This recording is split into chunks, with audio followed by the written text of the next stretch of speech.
Welcome to Grappling with the Gray, a forum for promoting ethical mindset and ethical decision-making to help us more clearly see both sides of complex issues and better navigate the moral challenges of everyday life.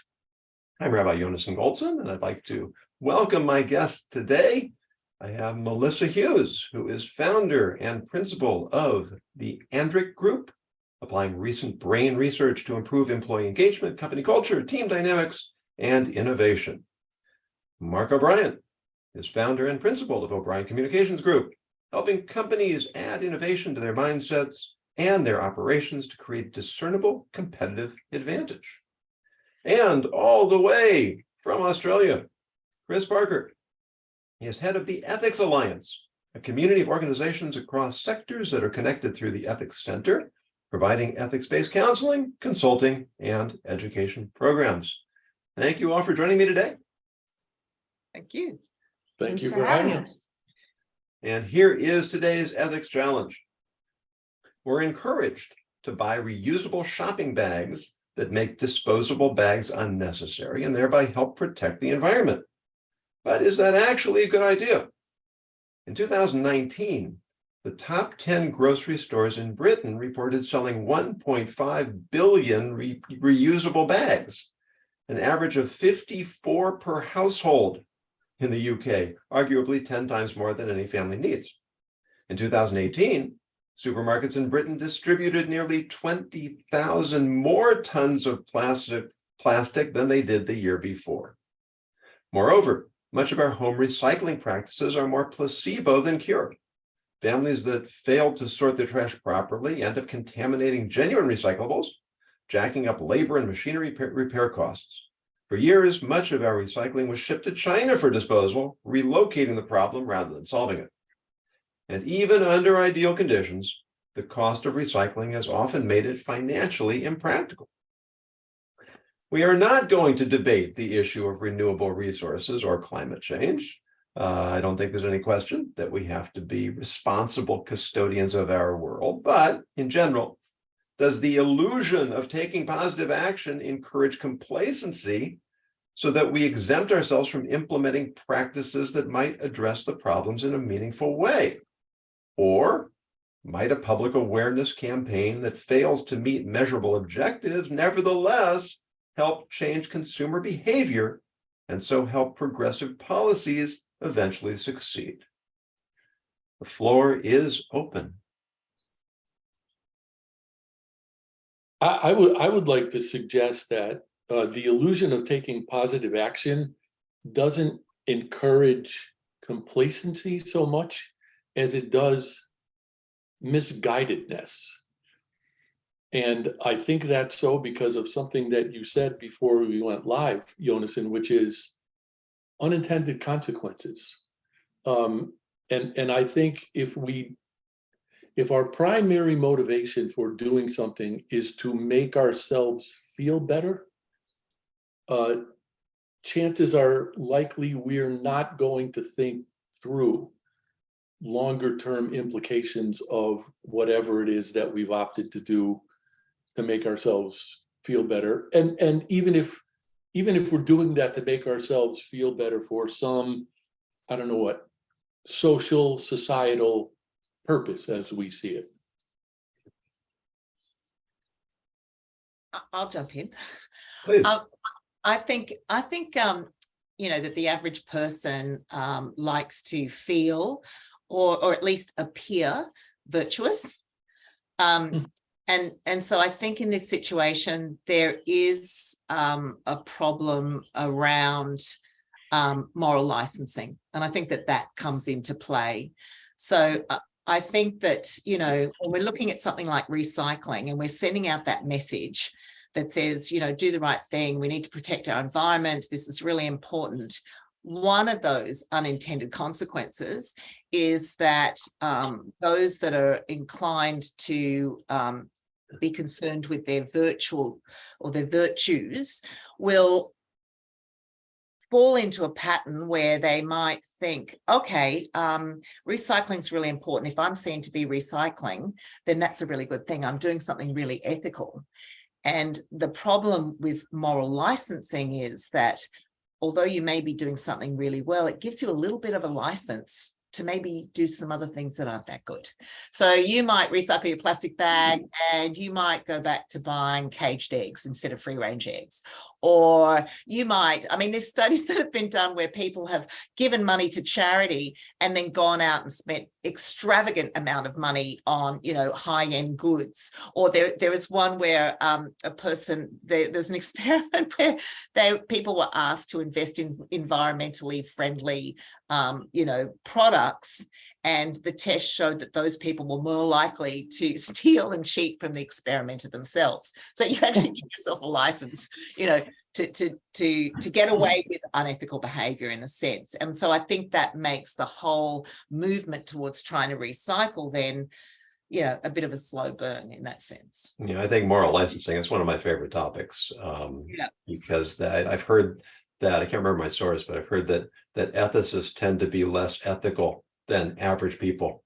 And I read that too, but I don't know that's true, actually. Well, let's hope not, but it sounds feasible because, you know, you create this sort of intellectual infrastructure that you can start rationalizing all kinds of things because you're an ethical person. But Melissa, you look like you have something on your mind.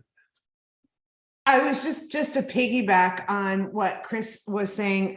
I actually was kind of going in that same direction, but more of a social proof construct. So, you know, when there have been lots of studies done, so in hotels, for example, when they post a placard in the bathroom hotel that says, you know, 72% of the guests here reuse their towels and cut down on the water usage by X, then people tend to reuse their towels more than once, right? As opposed to those hotel rooms that don't have that same sign. You know, and you think about grocery store parking lots. If you pull into a grocery store parking lot and it's littered with shopping carts, you're much more likely to leave your shopping cart, abandon your shopping cart in place than you are to return it to the shopping cart corral.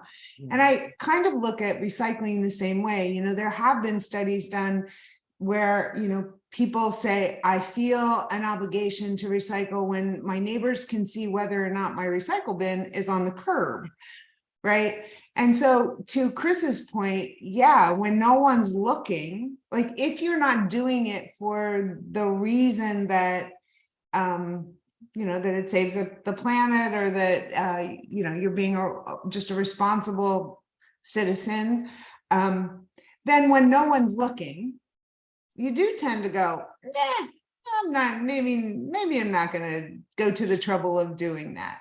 And so, you know, for me, I think it goes back to what is the purpose of the recycling, right? And there are certainly lots of ways that marketers can manipulate us into doing what they want us to do. So Hilton said, if we want to reuse more towels in the rooms, we're going to put this little sign, and they figured out that actually works. But do those people go home and carry that same behavior home with them? I'm not sure. Or to the next hotel, you know, I'm not sure. We have a principle in Judaism that if you do something for the wrong reason, you may come to do it for the right reason. But it really only works if you want to do it for the right reason. Otherwise, the moment you're not, you know, you don't have that ulterior motive, it just disappears. Yeah, Mark, please. I just wonder if there's a difference then between moral licensing and virtue signaling. And might it be one of intent? Oh, if I do this, at least publicly, I can make myself look good. Well, I think, yeah, I think they're two different. I think they're two different ideas, and I think they can run together. Actually, one could inform the other. And is virtue? You know, I don't know. I sort of don't have a problem with virtue signaling in one respect, because to Melissa's point, that can actually impact other people's behavior. that you can, you know, so in that sense, I mean, it's quite different in a business sense, and I understand that the negative aspect of that completely. But you know, if you're choosing to behave in a certain way because you want the world to think that you're recycling and you're ethical and you're fabulous, okay, so you may be lying to yourself for whatever reason. But as you said, it's like putting your recycling bin outside on the side. If somebody sees you do that, they're impacted by that. And they think, well, that person looks like they're a really good person. I want to be a really good person too. So I might do what they're doing. So, you know, I think. I can't remember who originated this idea, but the idea that occurs to me while you're saying that, Chris, is sincerity is everything. Once you've learned to fake that, you've got it made. I don't know. I think when you're looking at this thing, at this kind of a subject, and how do you get people to change their behavior?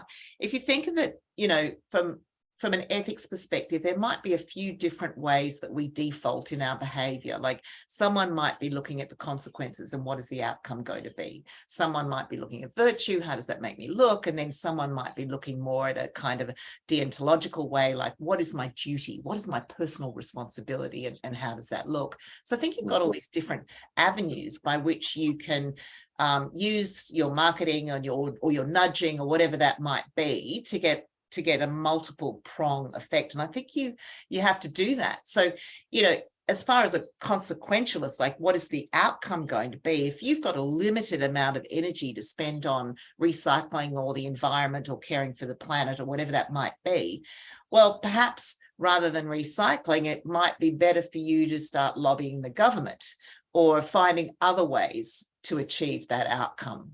So, yeah, I think you.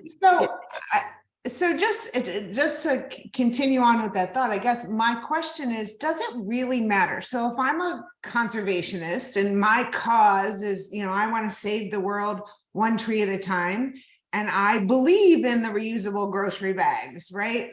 And someone goes to the grocery store and is guilted into buying the 99-cent reusable bag, and does that because the neighbors look and because it's the right thing to do. And I don't want people to think that I'm not, you know, that I'm not aware.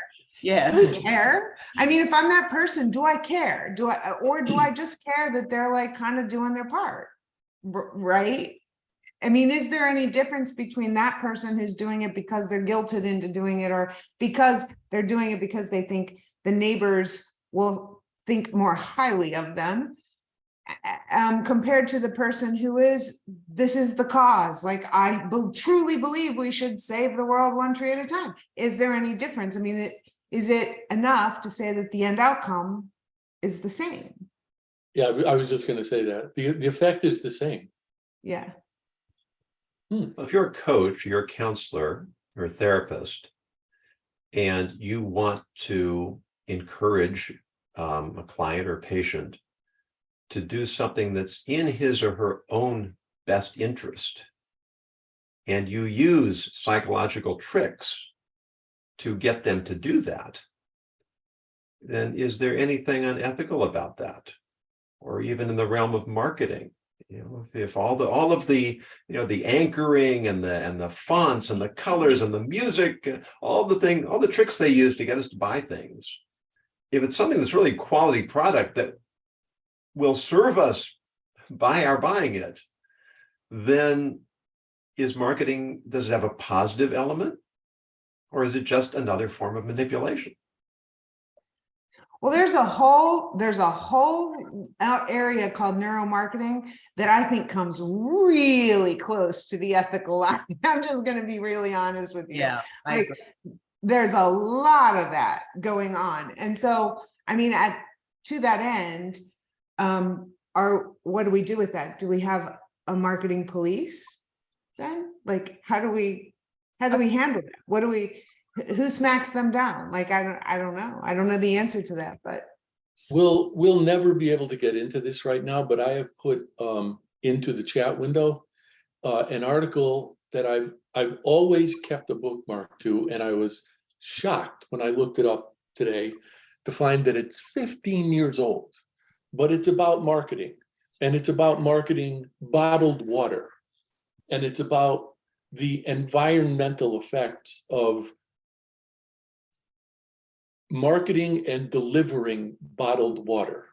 And I think it's that narrow marketing that you're referring to, Melissa, because the entire purpose is to put the blinders on and say, we got to sell more bottled water, and not look at, here we go again, Yonason, not look at what the unintended consequences might be for the environment, for people who live in places like Fiji, where most of them don't even have potable water, but the environment is being polluted by the diesel generators that are running on Fiji to pull that water out of the ground. It's just, to use your term, it's remarkably narrow. I'll just jump in if that's okay. Like, I think that the concept of nudging and what you're talking about, Yonason, and again, Melissa, it's that very fine line. When you start to take away a person's agency, you do start, in my mind, to cross into sort of an unethical line. But I'll give you an example of how that can actually backfire though. So, you know, a lot of the stuff around nudging comes into things like insurance, you know, where you might try to make sure that people are insuring their homes and whatnot. So there's a bit of a backlash here in Australia to that, a bit of show us some transparency. Don't automatically put us into things if we don't want to be, because you're just nudging us to pay more money for our insurance. So an insurance company thought, okay, well, we need to listen to the community expectations. So they had an opt-in rather than opt-out clause to flooding. And they thought, well, this is the right thing to do. We'll let people opt in, give them the agency, not manipulate them into something that they don't necessarily want. And now in Australia, we talk about once in 100-year floods, but our climate has changed dramatically, and those once in 100-year floods are coming.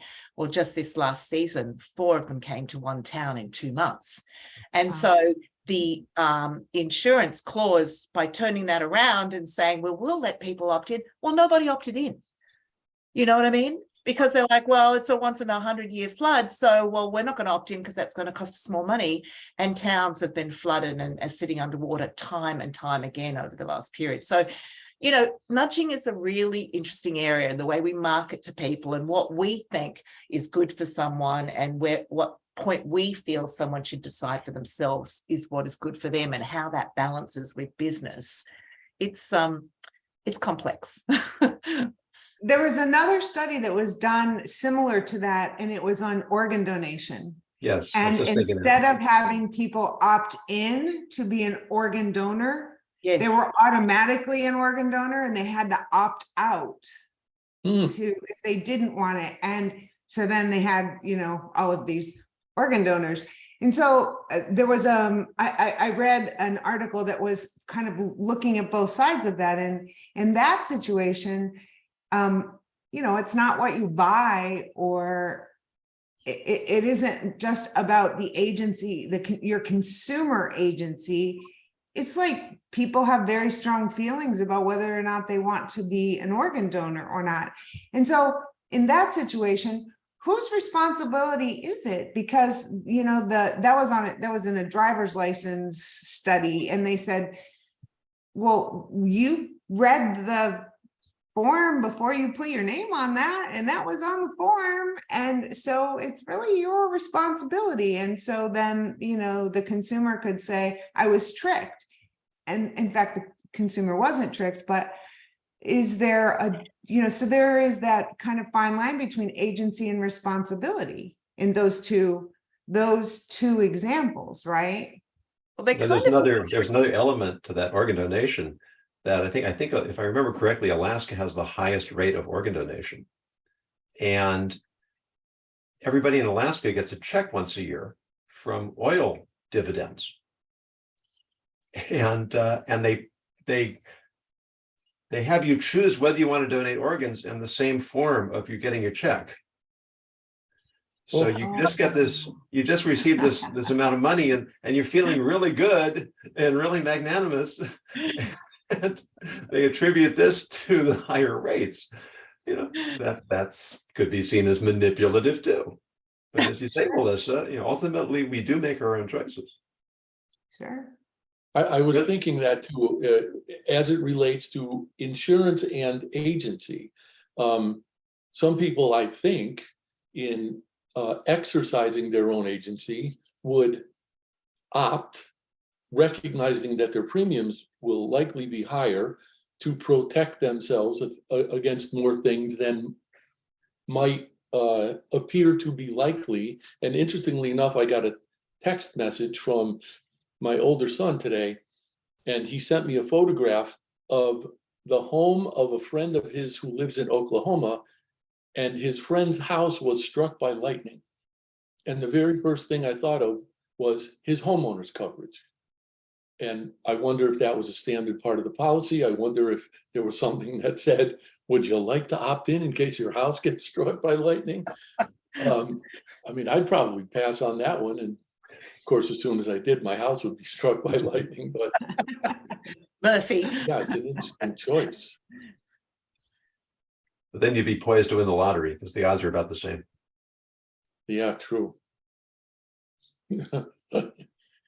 Wow. Sorry, this is tangential, but people used to equate the likelihood of being struck by lightning to being attacked by a shark. And I think those odds are changing fairly rapidly. Yeah, come to Australia. Yeah, I'm going with the lightning, if you don't mind. Well, this is take the tangent further and really go afield, but there's a story of a guy who was attacked. He survived three shark attacks. So is he unlucky for having been attacked 3 times, or is he lucky for having survived all 3? Wow. Perspective Anyway. is everything. Get back and try. You were talking about sincerity earlier. I had my own sincerity quote, Mark, that sincerity is the most effective form of manipulation. When we see people, Simon Sinek has this wonderful story where he and a friend are walking down the sidewalk, chatting, and in front of them, they notice this guy is wearing a backpack, a day pack, and the pack apparently slips open and stuff starts falling out. And as they follow him, they pick up the pace, they pick up the things that he's dropped. They catch up with him at the signal and they say, hey, your backpack's open. Here, you lost this stuff. And he goes, oh, thanks very much. And another person comes up to them and says, I saw what you did for that guy. That was really cool. And it's such a remarkable story because one, why is this something that we would consider out of the ordinary? Mm-hmm. But also to our point, this guy now may have a whole new outlook on his responsibility towards others. And when he's in a situation where he sees someone who is in need or in some sort of situation, he'll be more likely to intervene on that person's behalf. So the efficacy of the act, the social pressure, whatever we're going to call it, there may be that measurable component of improving people's behavior because they see other people being more responsible. And here we go again. I think the effect is the same, but that makes me think that if by your actions you can sort of change somebody's outlook on human nature, that might compel that person whose outlook you've changed to be more generous, more responsible, more magnanimous, whatever you want to say, because he's thinking, well, maybe people generally speaking are better than I thought they were. And I think too, the kind of thing that you're talking about there is how do we create a normative kind of environment where those acts are just a part of being a citizen, as opposed to some virtue that we need to excel to. And that we need to look out for. And I think, going back to sort of the recycling thing, if you can send that more broader message that this is the right thing to do, and it's a slow burn, no doubt, but ultimately it will become normative to do that. you do have the side thing of moral licensing that will happen at times, and Mhm. might get a little bit of a pullback and less money given to charity or something. But I think over the long term, that's probably the most effective way. This probably goes without saying, but along with that, Chris, you also have the human tendencies toward corruption and exploitation, which doesn't render anything impossible, but it certainly renders things slower. Yes, or a And- capitalistic approach or something. Yes. Yeah, and so I kind of want to come back to the whole plastic grocery store thing. What kind of ethical dilemma is it if you've gone into the grocery store and you've decided that you're not going to go for the, garden variety single-use plastic bag, you're actually going to pony up the 99 cents for, the reusable bag, and then you notice that that reusable bag is plastic. Do you ask for paper? Do you scratch your head? I mean, what do you do? But it's reusable, so it's a reusable. But isn't that the idea, that we stop throwing single-use plastic away? So if it is reusable, So we'll reduce the amount of plastic that we use, because Well, that thing it's So going that to we wear out. discard. in Australia, what we've done, which is is quite unique. I think in the entire country of Australia, single-use plastic is illegal. So there is no single-use plastic bags. You can't use plastic straws, even earbuds, that have the plastic, they're no longer usable. It's illegal in the entire country. So we have now got very used to buying and 99 cent, they're not plastic, but they're kind of these canvasy bags. I have hundreds of them, but because you get to the supermarket and you forget and you've got to buy another one. Right. It just drives me insane. I need a whole cupboard for these bags, but they're not plastic and they're not going into landfill, and they can be used for a number of other things. Yeah, I have a million of those grocery totes as well. And I think like at a lot of conferences or events, that's a kind of a big giveaway, and they put all the tchotchkes in there. I think for me, it is as much about, I think that question of, am I doing this because I'm being shamed into it, or because my neighbors are doing it, or because I truly believe that this is what's right for the world? I think that's a sliding scale for all of us on whatever issue it is. So whether it is reusable bags, or, really taking the time to sort your recyclables, because I do my best, but I'm going to be really honest. There are days at the end of the day, I just want the trash out of the kitchen. That's all, right?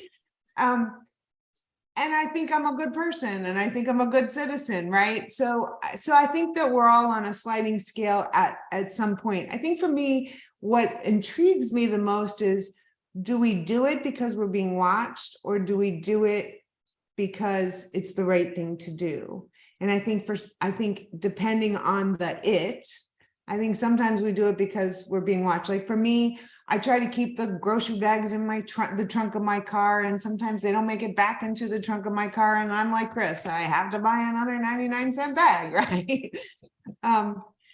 But I think it's conversations like this about a variety of topics. So whether it is saving trees or recycling, reusing, whatever, I think these are the things that make us more aware of, why am I putting those bags in the trunk of my car, right? Why am I doing this? And I think I have to ask myself, am I doing this because the neighbors will think I'm a better person because I recycle my stuff, right? But I'd like to suggest, Melissa, that it doesn't have to be an either or.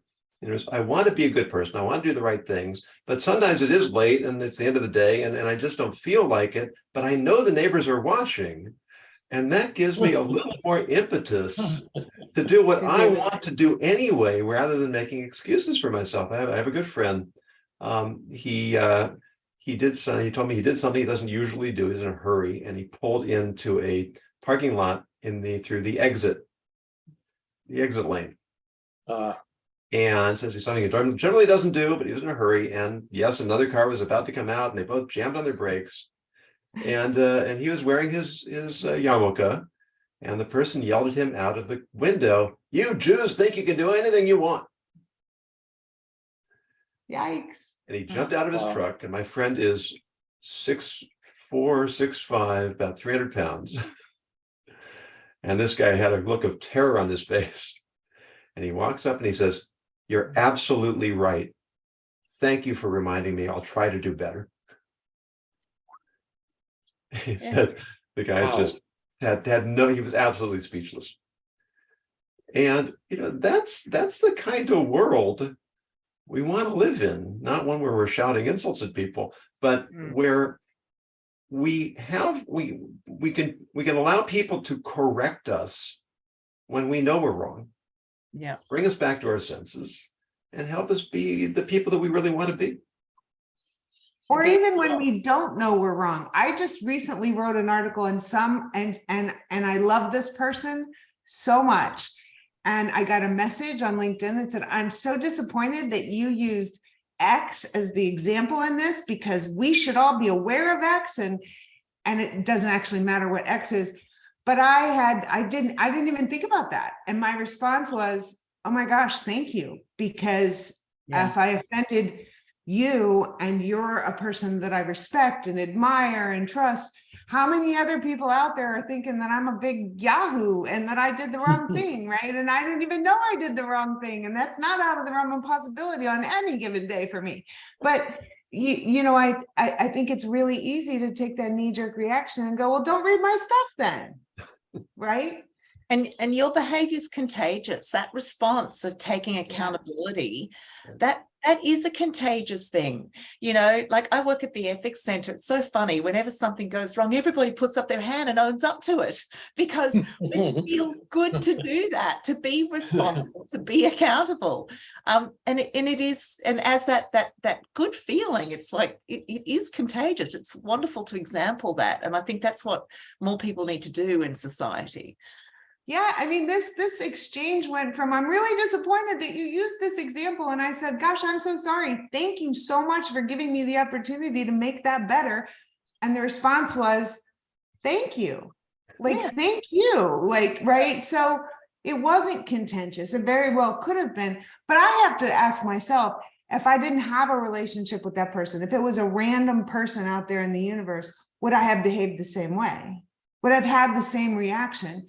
And I don't know. I mean, my knee-jerk reaction to being criticized might be, "Well, who do you think you are? Well, you just took this little tiny example out of this masterpiece that I wrote," which is not, but you know what I'm saying? I think I asked myself that. I had that whole conversation with myself, had it been a complete stranger who was offering me the same opportunity to do better, would I have reacted the same way? And I'm not sure. A lot of it has to do with how it's given. It's actually a commandment in Jewish law to give rebuke. But the next part of the verse says, "But don't sin on its account." Because if you give rebuke the wrong way, it has the opposite effect. And so the timing, the place, the tone, the relationship, all of that figures in. But the Hebrew word for rebuke shares its root with the word for validate. Because when I rebuke you, what I'm really saying is, I believe in your capacity to do better. And I want to help you be the person that I know you're capable of being. And so elsewhere, the sages say, love rebuke. That is worth price of admission right there. Yeah, I love that. I wonder if part of the issue too around recycling is that we don't spend enough time helping people have a deeper understanding of the impact of their behavior.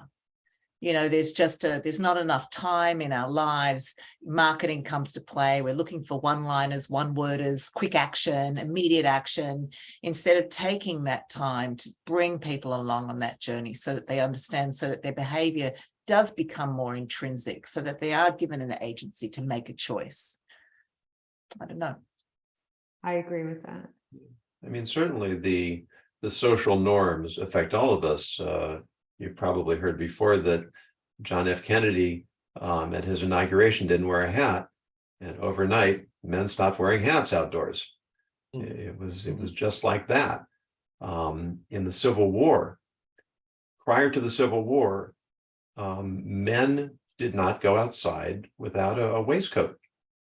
Women weren't allowed to the Union camps when they were delivering food because sometimes the men would come out of their tents and they didn't have their vest, their waistcoat on yet. Well, by the end of the war, that was no longer an issue because the vests had worn out. Most of them couldn't afford new ones. And so the standards changed because of a peripheral issue that really had nothing to do with dress intrinsically.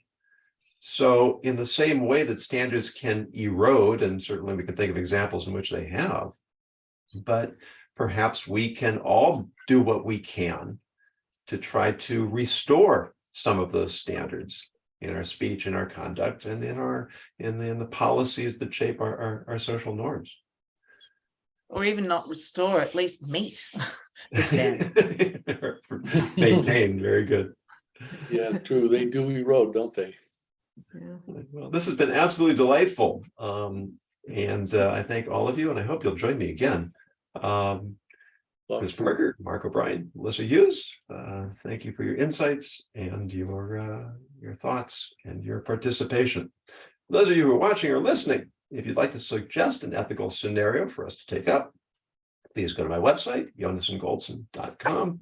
Use the contact information to suggest your topic. If it's something compelling, we will definitely take it up.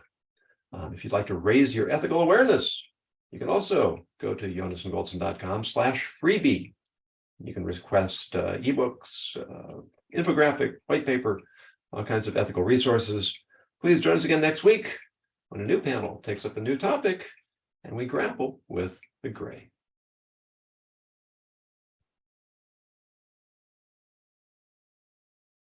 All right. Well, thank you all. That was good. That was really good. Your energy, Melissa. My dog almost made it to the end. Did you hear the dog? Or did I get No, but did you see my cat? It's all Doing cat, yeah. laps behind me? and a And I light was like, what do I do?